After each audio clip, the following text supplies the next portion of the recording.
This is Louis Riddick from ESPN, former front office type. His idea for the Browns accumulating additional draft picks. With the Browns holding the 6th and 24th pick, look, there's another way in which they could kind of accumulate even more picks. And I think that's by entertaining a year too late, quite honestly, maybe the trade of Myles Garrett. And I think that's something that has to be on the table once again. Because as good as Myles has been, Hall of Fame worthy, he's going to walk right into Canton. Absolutely walk right in there. First ballot gold jacket. They still haven't been able to win with him. They haven't been able to put up anything in terms of ultimate team success. They have a new defensive coordinator coming in that has never coordinated before. Myles Garrett loses his guy who has been there, for so long. So, I mean, there's probably a lot of reason for Myles to want to move on if the Browns would grant him that wish, which they weren't able to do or willing to do a year ago. But I'll tell you, Cleveland could get a boatload for him, and quite honestly, they probably need it because the picks that they have now still aren't enough given all the needs that they have.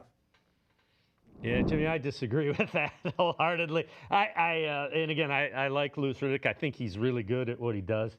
By that logic, they haven't won anything with Myles Garrett. So should the Ravens trade Lamar Jackson because they haven't won anything with him? Should the Bills trade Josh Allen because they haven't won anything with him?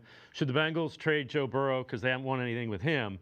And Myles has a no-trade clause, so he can kind of say, I'm not going there, I'm not going there, which means you're going to get more like second-round picks rather than first-round picks for him.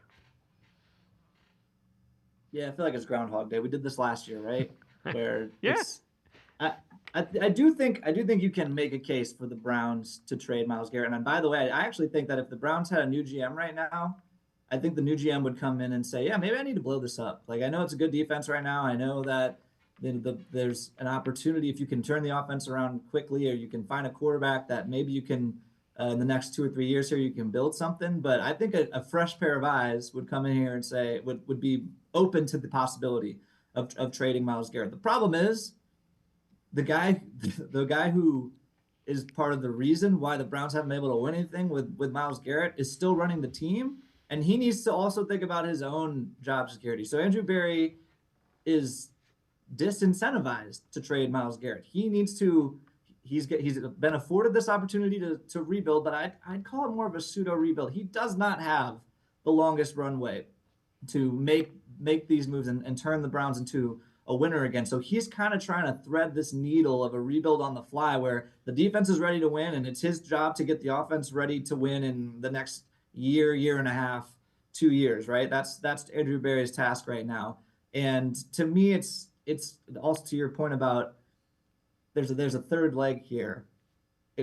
There's a difference between what's good for football business and what's good for like your football soul, right? Like in a vacuum, maybe it would be the best thing for the Browns to get 2 or 3 first-round picks for Myles Garrett right now. Though, like you said, Myles Garrett is not approving a trade, there's also, it's not just that Myles, like whether Myles approves the trade or not.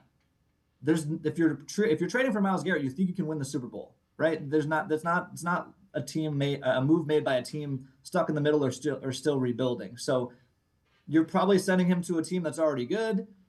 That's going to hurt the value of the picks you get back.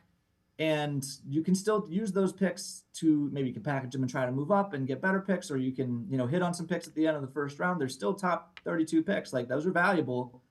But what's the fan base got left, man? Like, Jimmy Haslam's got a stadium to open in a couple of years here. And if you trade your best player now, after everything they went through last year and getting him to buy back on board, I don't know, man. Like, you're killing morale. You're killing the morale of your fans. You're killing the morale of your players. And there are some human elements here that need to be considered when, like, it's not just numbers on a cap sheet and players on a chessboard. There is a human element here.